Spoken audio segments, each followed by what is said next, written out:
Yes, sir. That- Okay, good evening, everyone, and welcome to another edition of CII Startup Buzz. Every Thursday, 5 p.m., we get exciting founders, VCs, and all those connected to the startup ecosystem. The whole idea is at CII, we want to ensure that you, as a founder or anyone connected to startup world, get insights from people who have actually been there, done that, and they'll share their experiences. So remember, every Thursday, 5 p.m., you have to log in at CI Western Region. We are also going to start mentoring sessions. So wait for that announcement. You will hear about it soon within the next 20, 30 days. So you want mentorship from seasoned entrepreneurs and people who have done and scaled businesses. You will have an opportunity to get mentored. Today we have Lalit. Lalit is an old hand and a seasoned hand at moderating. He's logged in from Goa. He's going to moderate this interesting session. And we have with us Reshma, who is logged in from Kochi. And together they're going to talk about a very interesting topic. So stay tuned. Tell your friends to log in. And if you have any questions, post it in the chat. Lalit will take them as and when he thinks appropriate. So hang on now and look forward to an interesting session. Over to you, Lalit. Hi, good evening from the west coast of India. Ninad logged in from Bombay. I've logged in from Goa, and Reshma is holding fort from Kochi. Welcome to Startup Buzz. Thanks, Ninad. Thanks, Ravikant, for leading this. A quick starter announcement. Every Thursday, this is happening on at 5 p.m. CII Startup Buzz. So please do keep logging in. We've got wonderful curation of topics, different moderators, and different speakers each time. You'll love it. And second, of course, is that these sessions are designed to be interactive. Please type in questions. Reshma, I know, is eager to take on the questions. And welcome to this session, Reshma. Thank you so much, Lalit, and thanks, Ninad, for having me. So I want to start with a very simple observation, and that is in every category, be it electronics or fashion or pharma, a stranger's brand is usually enough. But in food, that is not the case. You are not just happy seeing the logo. You don't trust a product instinctively. You're trusting somebody with your body. You're trusting somebody with a child's body, with your memories. So that's not a marketing problem. That's a trust problem.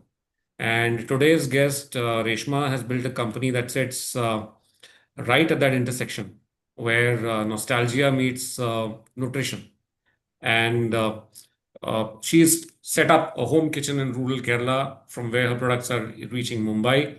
Toko was cited in the Kerala Budget 2026. The Finance Minister of Kerala called it by name and positively by name. That's not marketing, that's validation. And Reshma is beaming at the results that she's achieved with Toko. She is profitable. She's bootstrapped. She's a biomedical engineer. She's an IIT MBA. She spent over a decade in serious health tech. And then one evening in Mumbai, craving her Amma's banana chips, she had an idea that changed everything. Welcome, Reshma. Thanks, Lalit. So you are deep in health tech, AI, radiology, serious funded companies where you were working earlier.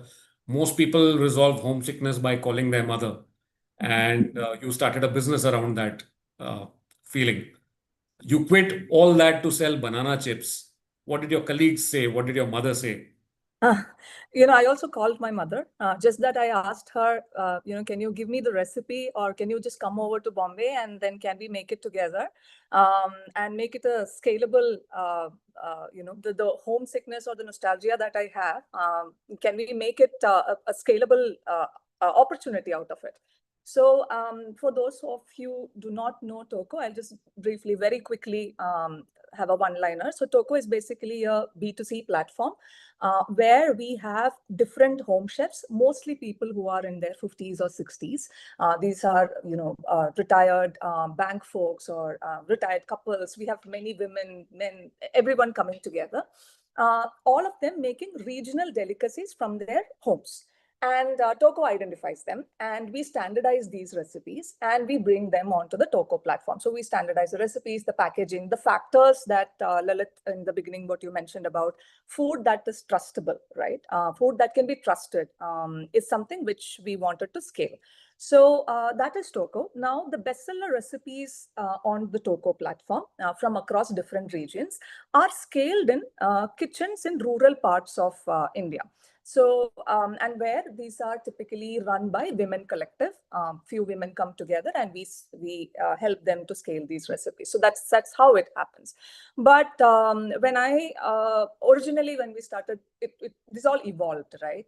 So all I needed to do in the beginning was I just wanted to bring some culture of Kerala food, the authentic culture of Kerala food, the way Kerala food is had at our homes and the memories that we make to Bombay. This is all I wanted initially. And at that point of time, I was still working with Cure.ai, and this was a weekend project which we just started. And banana chips was one thing, one small packet that went along with the different, the meal boxes that we were preparing with me and my amma. So, a couple of things. One, there were a lot of young mothers, people who were like me, who migrated from their hometowns to urban cities, who really connected with different food products or different the taste and the nostalgia, and asked if we can make it in bigger batches and ship across Bombay. And that's how everything started with Toco. Great, great. So you started making and selling food yourself. Toco came in later, a platform for others. What happened in between you as a product to the platform? Right. So, like I mentioned, we started with the banana chips, and it was a small WhatsApp community. And I live in a township in Bombay, and we have like I think about 16 towers and so many people, and about 10% of them are Malayalis who actually wanted these banana chips. Interestingly, then we also had the non-Malayalis who love this, who joined the WhatsApp community, and then they started asking whether we can have more products, which is beyond the banana chips that we have. Now, I saw at that point of time, for me, I saw very, very much of a supply side, a small gap in the supply side. So these townships where I am living, or people like me, all of us who are living in the urban region, we all have home chefs in these WhatsApp groups. Now, the thing is that many of these are not standardized. You order from one home chef to the next home chef to the third home chef, etc. And I really looked for a platform like Toco, where I could look at moms and dads like mine who are making the different kind of food that I grew up eating. And honestly, I couldn't find anything like that back then. This was 2022 end. So I went on to building Toco. So in the WhatsApp community that we had, people, when they started asking, we crowdsourced these products that they would love to see on the platform. And I went and looked at different uncles and aunties that I know who would come on board and prepare it in the way or in the specification that we want.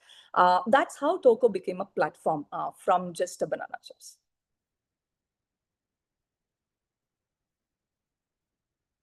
Reshma.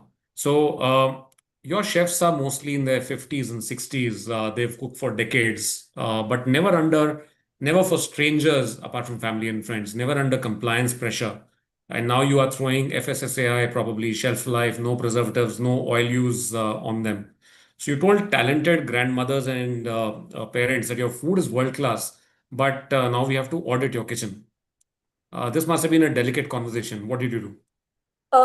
Firstly, this was not really policing, right? It was more from a standpoint that when we want the food which is made at our home in the same freshness, the same way to reach people across the world and can stay for about 25-30 days with the exact same freshness the way they have made, there are certain standardization or there are certain specification or process that they need to follow. It's as simple as that. And maybe because I come from a healthcare background, and I did both hardware and software in my previous part of my career. So there was this clinical, a lot more clinical lens, or the healthcare lens that I brought in the sense that I wanted to ensure that food does not have any adulteration, food does not have any ingredient which are not recognizable or something that you cannot read or see in your own homes. And the compliance part is, it's very much in healthcare industry, compliance is key. So I wanted to bring in that as well. And all of this would only help the home chefs to gain scalability.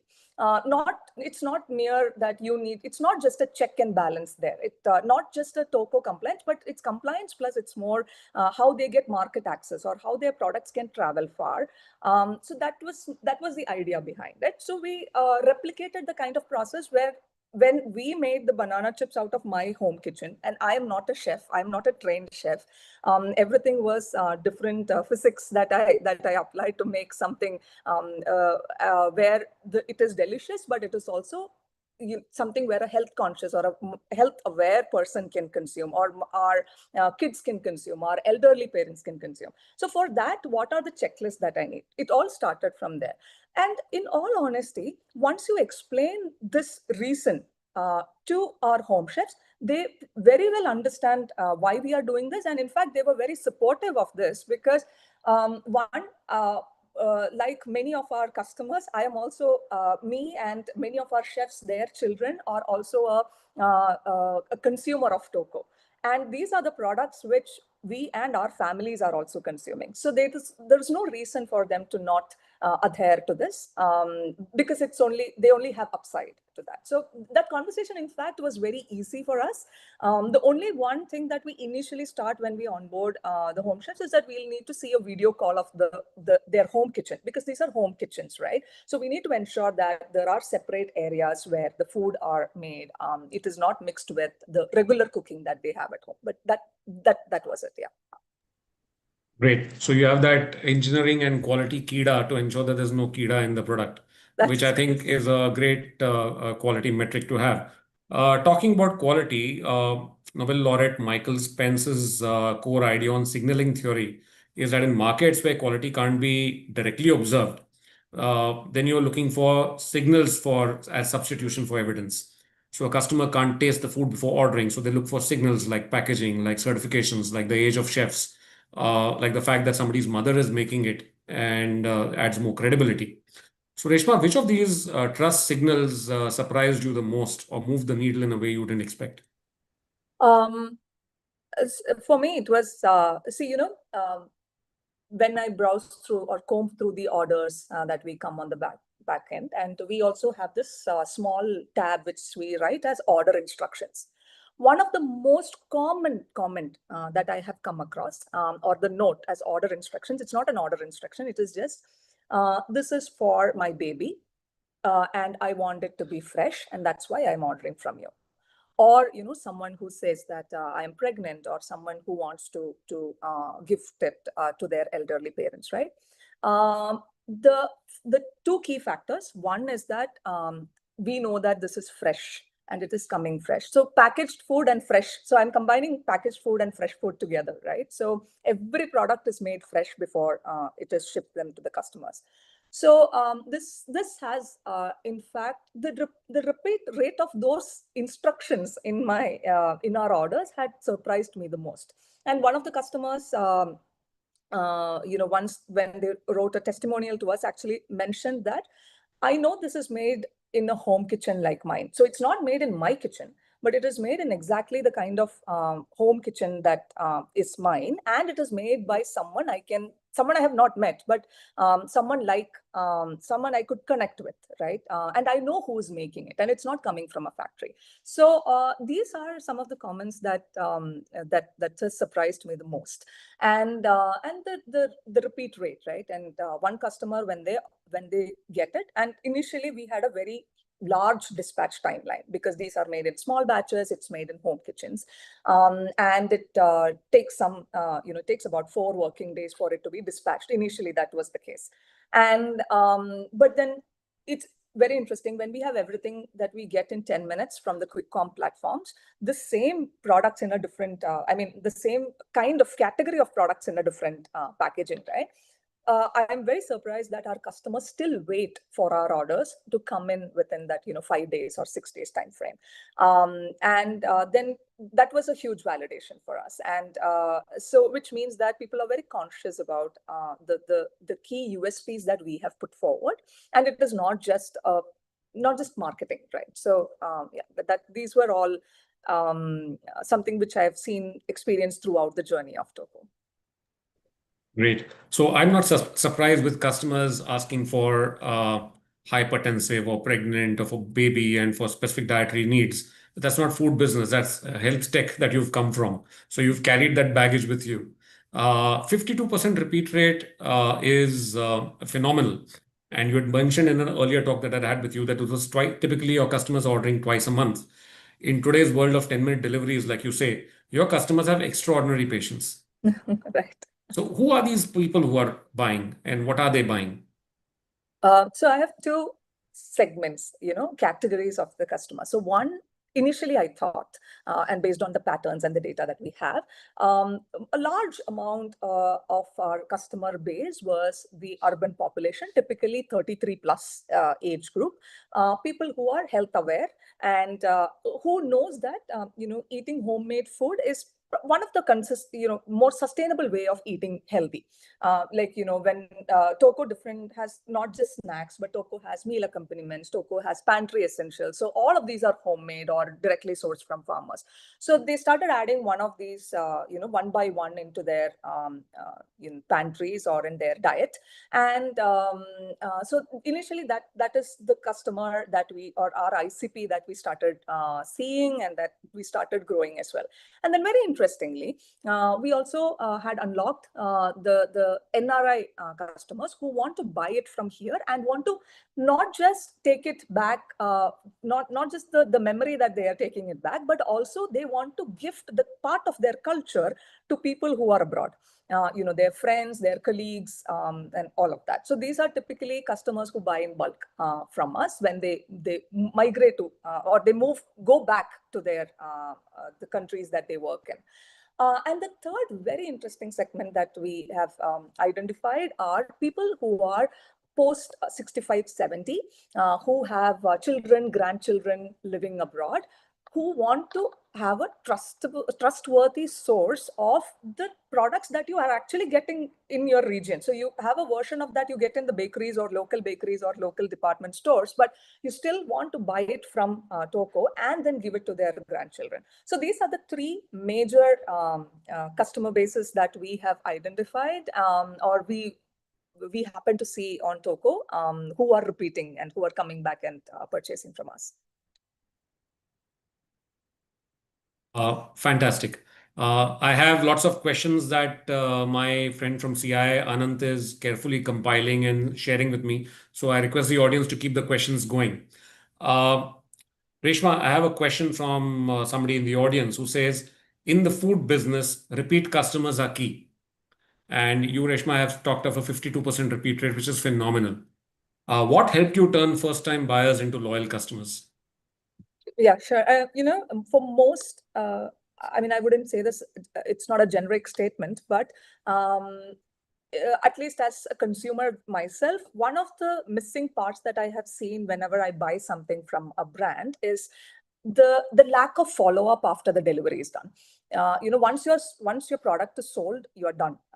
There is no question of you will get probably a WhatsApp campaign after that, but you may not probably have someone reaching out to you to understand, at least in the initial parts, right? And understand how was the order or the delivery, the taste, the quality, everything. So one of the key parts that we did very consciously in the beginning is we reached out to all the customers. Initially it was manual, then we automated it. After the delivery, we will have a follow-up with them. And we want to try to understand what happened with the delivery, what their experience was, and about the food products as well. And many parts of Toko, or many even products and the changes that I have made in Toko came from these kind of feedback. And we incorporated that quickly as well. And then once we incorporate it, we reach out to the customers and then we say that, this is what we have done. And I think that was one key factor for us we started this in the early stage itself. Second thing is that because, like you mentioned, we know our customers are super patient. We already had a larger dispatch timeline in the beginning for the food to get prepared, right? But we need to just quickly ensure that these products do not have a lot of delay in the transit time. So we also had mechanisms that we had put in to ensure that the delivery timelines are not exceeded or delayed. So even before a customer reaches out to us, we would have had resolved these problems at the back end by flagging this to the courier, etc. And so to ensure that the customer complaints are also minimal. So I think combination of these two, mostly the first part of following up with the customer and the second part combined had a lot of trust factors for the customers who want to come back to us. Fantastic. Another question that I have from the audience is, Reshma, how do you approach branding and positioning in a highly competitive market? Yeah, my background has been in B2B healthcare, which means that I had no knowledge about marketing, B2C marketing in the beginning.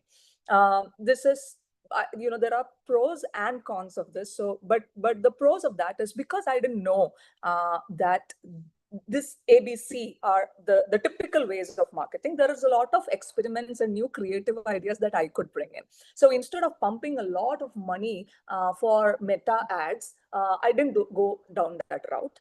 We just had some honest, very simple, candid conversations, and we used to go live and show how we prepare some of our products. So we did these kind of activities in the beginning, and a large part of it. That's how we focused only on organic growth. So a large part of it, went in.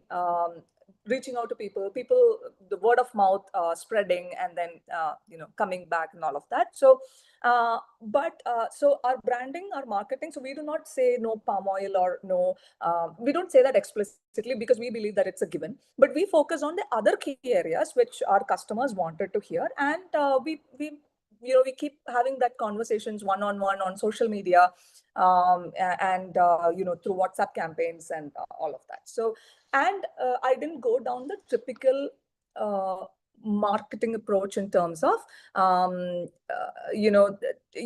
probably initially we didn't even have like very high quality product shoots. We just had product shoots which were there in the kitchen the way as it is, and that I think the customers connected with us emotionally. So a lot of our initial marketing was emotional connection, and then we started working on meta ads and everything based on the learnings that we have from these interactions with customers. Great, great. So, how did you validate product market fit in the early stages, Reshma? So yeah, like I mentioned, initially we had these WhatsApp community, and then we had these interactions. We also went to a lot of, farmers market or pop-ups, etc., where the first 2-3 nobody knew about this. They come and then they would see our products, and then they would try it out. Once they try it out, we are sure that they would buy it. Because the quality factor of the product or the deliciousness. And then we start talking about the backstory of how we started, what is Choco about, and all of that. So this is how we validated initially. And then when we started seeing our organic growth, so especially when we started the ad, so organic growth has a ceiling in the beginning, right? That is when you unlock the markets with ads, Google, Meta, and so on. So when we started that, if we had seen, say, 90% of our revenue coming from Meta ads, I would have thought that this would not work, because maybe it worked in the beginning, but then the unit economics will break over a period of time. When we started seeing that this was going, initially the organic percentage was higher, about 60-30. Organic was 60 and 30 was ad. When we increased the ad spend, now it is 50-50. So we have 50% that is coming from the Meta ads and 50% is still organic, and that proportion holds. So this was the major factor, and the rest of the factors which we already discussed, the repeat customers, the AOV that we have, which we keep increasing for the customers. when with every repeat purchase. So Right. Great. How did you personally acquire your first 100 customers, Reshma? uh, Because going from 0 to 100 is a challenge. that is correct. So very little of friends and family, I would say. I didn't because that probably be the lowest hanging, right? So I didn't go down that route at all. Of course, we had friends, family supporting us, but I wanted to take this up as a challenge where people who do not know us at all, they coming and buying from us. That is probably the first milestone that I've had. Uh, because probably for me, it was easier. Like I said, I live in a township where I could go down and then have conversations or have WhatsApp groups, etc., where we constantly remind people of, hey, this is what we make. Come and try, right?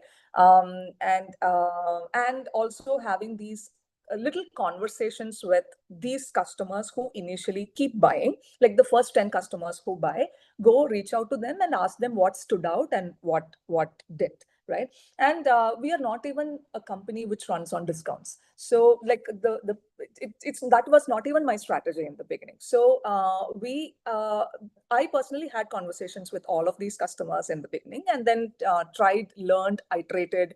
So that's how we got in, and we got a lot of referrals initially. Once we had the first 25 customers, from both the WhatsApp groups and also in our on our Instagram page. Once we had that, then they started referring to their friends, families, etc. And yeah. Fantastic, Reshma. It's so exciting to hear this story. And I'm sure by the end of it, all of us will be flocking to your website to place orders with you, and hopefully you go stock out. Yeah, looking forward to that. Yeah, so you can just pull a plug right now and just tell us what is the website we should go to order. It is gotoko.com. Okay, so gotoko.com, here we come. Reshma, there's something which we call the permission sequence, something that almost nobody applies correctly.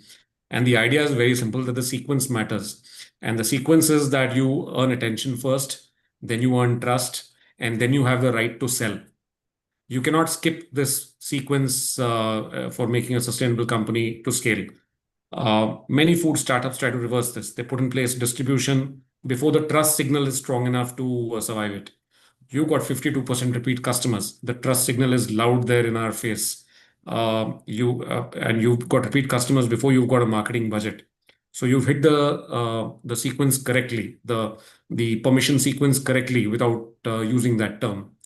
Great job.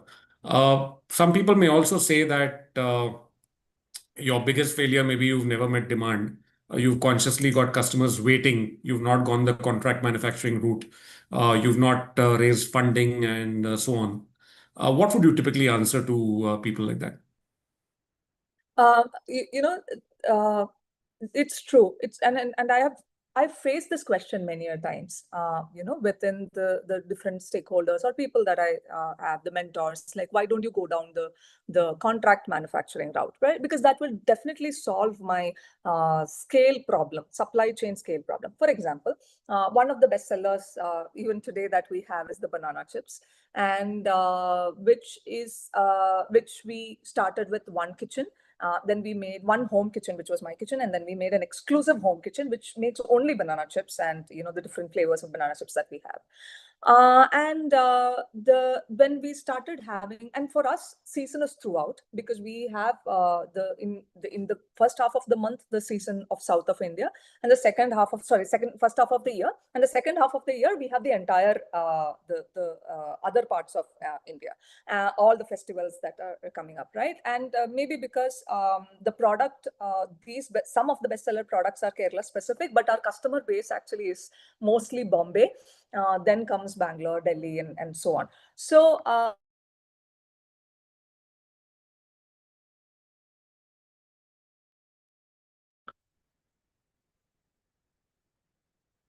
So this is Murphy's Law playing out. Uh, while we wait for Reshma to join back from that outage.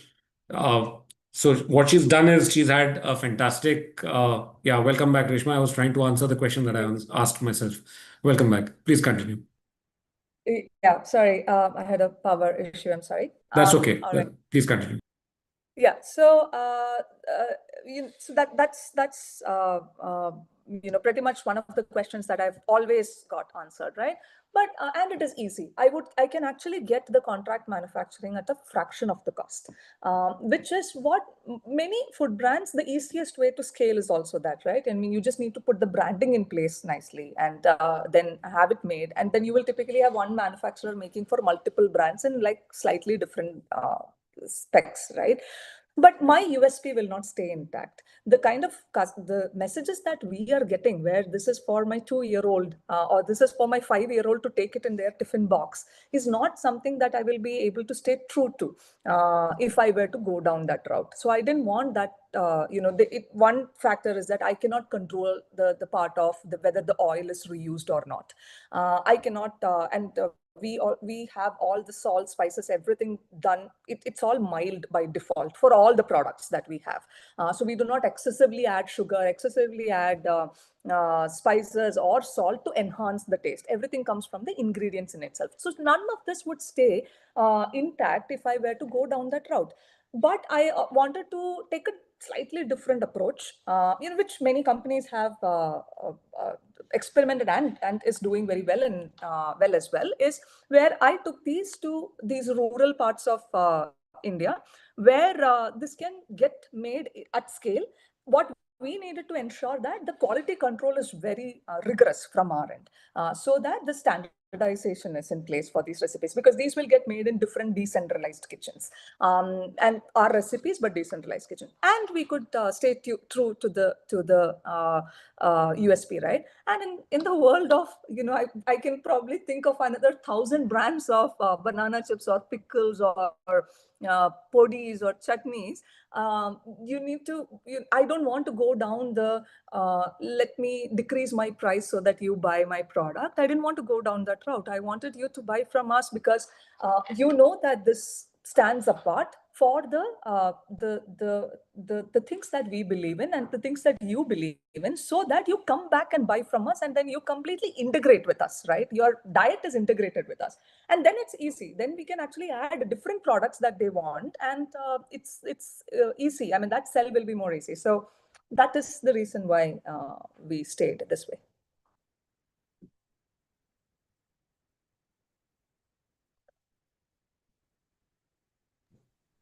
My next question again from the audience is that since some products are shipped from different homes or hubs, how do you build a scalable logistics model without losing freshness? Right. Today all our shipments are air shipments, and what we did is the hubs that we have put in is closer to where the largest, the most moving product that we have. For example, if banana chips is the most moving product that we have, or if jackfruit chips is the most moving product that we have, the major hub where we have is in Kochi right now, so that all the products which are made in different decentralized kitchens within Kerala would actually come to to Kochi the next day, and we ship it the same day or maximum the day after, the moment the product lands us after the QC. And today we've tied up with the 3PLs, but what we are doing is we are going to set up different hubs which are closer to our customers as well, and ensure that these products from different kitchens get shipped directly to these hubs, at least starting with the two major cities that we will have will be Bangalore and Mumbai. And that way the dispatch, the delivery timelines are also faster. So that's how it is. And in some part of it, the way I would also answer is, the products are made fresh, right? So we don't keep any inventory. So and we have smaller pack sizes intentionally, so that you always consume fresher products. So yeah, these are the ways that we have tackled it. But yeah, the last mile logistics is definitely a challenge, which many of you will agree with me. But we are being very successful by tying up with, say, India Post, the speed post option that they have. They deliver to Bombay from Kochi in a matter of 1.5 days. So that's fine. That's so interesting. Your website highlights FSSAI compliant kitchens, quality checks, How do you design these systems while working with multiple home chefs? And while you're talking about that, you can also talk about how you are using AI to speed that up now. All right. From the typical journey of a home chef would be the home chefs, who would come in with their own recipes. The typical process would them being they would sign up on our website. Then we vet the ingredients, so they have to mention the ingredients of the products that they are making, and they have to upload a video of their home kitchen. So we see these three. Once these three are passed, so where we also specifically ask if oil is reused or not, and we see any ingredient that we have, we flag, then we kind of reject those applications. But so the application process is pretty stringent that way. And once we have all of this in place, is when we start having a very deep conversation with our chefs who will make these products, give us some sample, which we give it for tasting with the cohort. I mean, it's a small group. We call it the focus group. We have with the customers, we have with other home chefs and our quality control team. And then there is a consensus that need to come from all these three teams to actually ensure that the product is fit to come onto the platform. And sometimes most home chefs do not even have an FSSAI compliance, and they are not selling at all. So many of them, and actually I would say 80% of them, became entrepreneurs with us. And so we guide them through that entire journey of FSSAI compliance. We also have a training process. We also have an onboarding process before their products get listed on the Toko platform. Right. So not many of you here may know, but Ninad is a wine connoisseur. And I'm sure lots of us over here would be food connoisseurs, happy to be part of that tasting journey for Go Toko. Absolutely. Yeah. So, Reshma, what metrics matter to you most in the early stage? Repeat customers, order value, retention, chef acquisition? Um, for me, it was repeat customers and then the increase of AOV with every purchase. So I would typically, and the lifetime, the customer purchase, like the life cycle that I see with them, right? So these were the major metrics that I have. But I would say that um, initially AOV didn't matter to us much. AOV comes to a make or break when you actually start running ads and everything, right? I mean, till then, initial parts of it, you really look at if a customer is coming back to you, and at what time frame are they coming back to you. So if they're coming back after 3-4 months, then maybe they're not remembering you, right? But if they're coming back after, because these are fast moving products, right? So it's snacks or pickles, everything.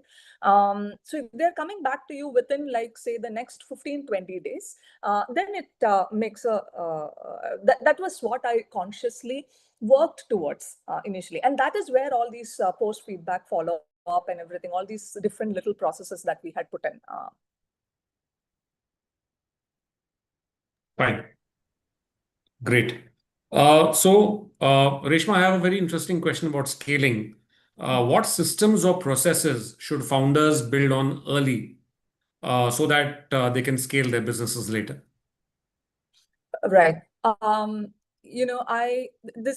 would say that I didn't follow this, and I want whoever who's starting this must follow this. You first have to actually have your operations stable. I'm not saying that keep a lot of inventory or get your supply high or anything like that, but once a order hits, or are you ready to actually get that order delivered to your customer in a streamlined fashion, not in an ad hoc manner? Even if it's your first 10 orders, it cannot be ad hoc. It actually has to be very well streamlined, right? You can't take a call that we will figure it out later once we have enough customers, because what happens with that is you will lose time. You will actually lose your time to later scale up, right? Because you're constantly in the firefighting mode. So this is something which I learned very quickly in the initial stages. So first you have to get your ops part stable, or maybe because I came from a little bit of ops, not little bit, a kind of ops background in the beginning. So this was something which I was very particular on. So yeah, I learned it the hard way. It is as simple as when a customer comes in, What is your payment mechanism? You have to be aware that when the customer would actually receive the order.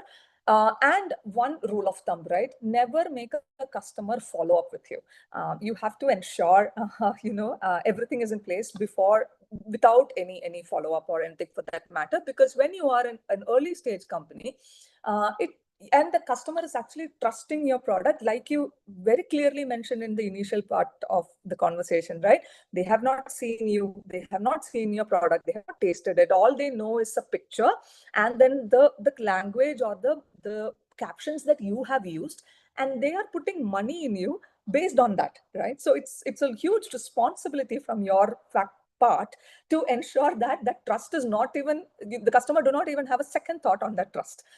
So yeah, and one very important thing which I have ensured that we follow since the beginning, and has been the culture that we have across the team at Toko as well as our chef, is that the response time, right? Once someone reaches out to you, once customer reaches out to you, you have to be available for your customer. I mean, it can be within your policy, within your time frame, whatever that is, but do not ignore your customer. Reach out to them, whatever problems that they have, or whatever queries that they have, ensure that you answer it, faster. That builds a lot of trust among the customers. While we're talking all this about all your successes, Reshma, and you've touched on a masterclass on signaling theory without using those terms, can you tell me a key failure that you had as well? Right. Uh, because, and I do not know whether it's a failure today, but I would say that this whole demand supply issue, or the chicken and egg problem that we keep having, right? So initially that was our biggest bottleneck, until we started scaling with these different micro production hubs that we have across the country. So today we have 6 such micro production hubs, but I should have built it, or at least started the works before, because each kitchen would have a time frame of about 2 to 3 weeks, and we have to strategically put products based on the local availability of the crops, because you actually take this directly from the farmers. So if it is a banana chips, then you actually take banana from the farmers. If it is a cassava, then you have to take cassava directly from the farmers and all of that. So initially, and that is what I was also trying to say as a suggestion for the new founders. When what I meant by making the operation stable is also that you cannot be in the firefighting mode initially. So initially that was one part that we had. Keeping it's not just what you need, but a plus inventory that you would always keep with us, because once you're confident in your product, you will know your product will sell, and then you will have different mechanism to sell the product, like go outreach events, all of that. So yeah, that was one failure that we had, which we actually made it a replicatable model later on. Great.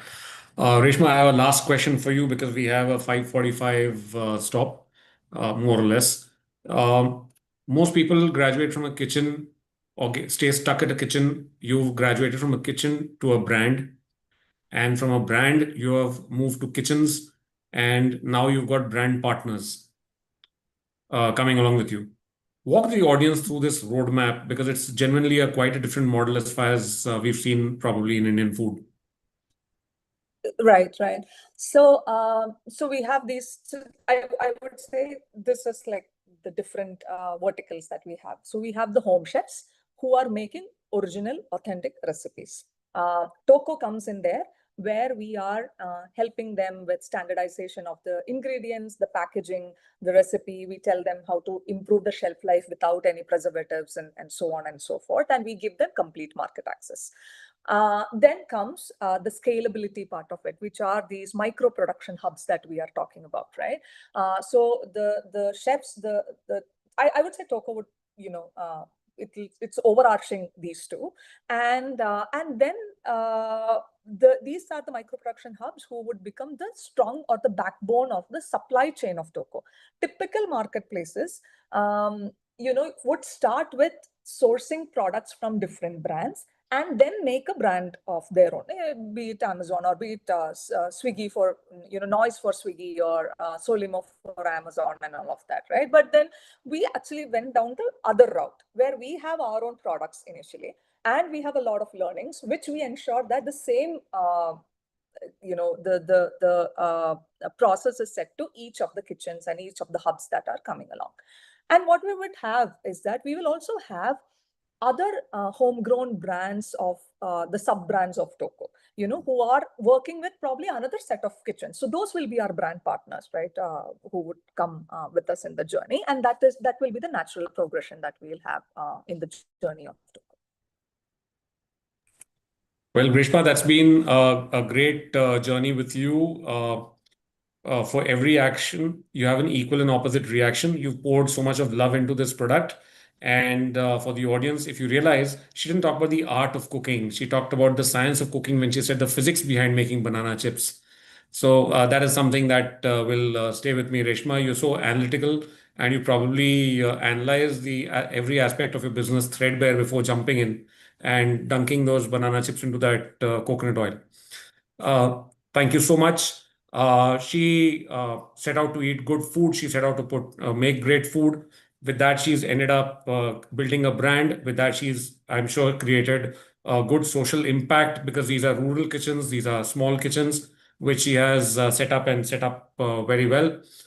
Thank you, Reshma, for showing that this business can be run in the manner that you are, and that we are in the world of 10-minute deliveries and 30-minute pizzas, are willing to wait for our food without getting hungry. What Reshma has built is right because it's psychologically correct. She's built signals of trust. She's earned permission, and before she attempted scale, and she's built a community before she's attempted broadcast. These patterns don't change, only the packaging does. And here we have Reshma with Go Toko. Thank you so much, Reshma, for such a wonderful talk. It's been a masterclass for us. Do you have permission for us to stalk you on social media, follow up with questions?